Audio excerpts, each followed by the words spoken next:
Sa halip na puntahan ng pulisya, sulat na lang ang ipadadala sa mga may-ari ng expired na lisensya ng baril. Hakbang ito ng COMELEC para mapanatili ang seguridad at maiwasan ang posibleng panggigipit sa mga botante ngayong eleksyon. Si Paul Montibon sa report.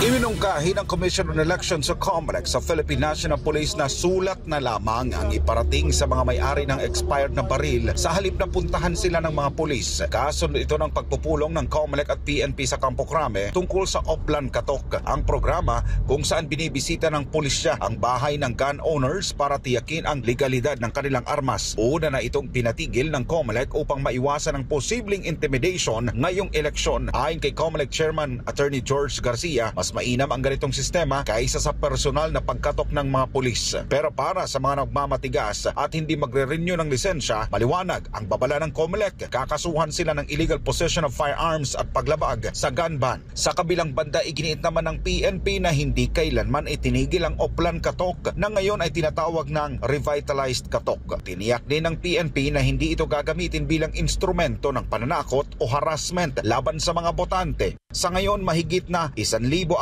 na ang naaresto dahil sa paglabag sa gun ban. Batay sa monitoring ng COMELEC, karamihan sa mga naaresto ay nahuli sa mga itinakdang checkpoint sa iba't ibang panig ng bansa. Ang mga may-ari ng expired na baril ay hindi na bibisitahin ng pulis kung padadalhan na lang ng sulat. Ang hakbang na ito ay bahagi ng mga pagsusumikap ng COMELEC at PNP upang mapanatili ang kaayusan at seguridad ngayong eleksyon. Sa mahigit na 1,400 na arestado, patuloy na ipinatutupad ang gun ban sa buong bansa. Kung ano ang magiging epekto ng mga pagbabagong ito sa ating eleksyon, malalaman natin sa mga susunod na araw. Para sa Diyos at sa Pilipinas kong mahal, nag-uulat Paul Montibon, SMNI News.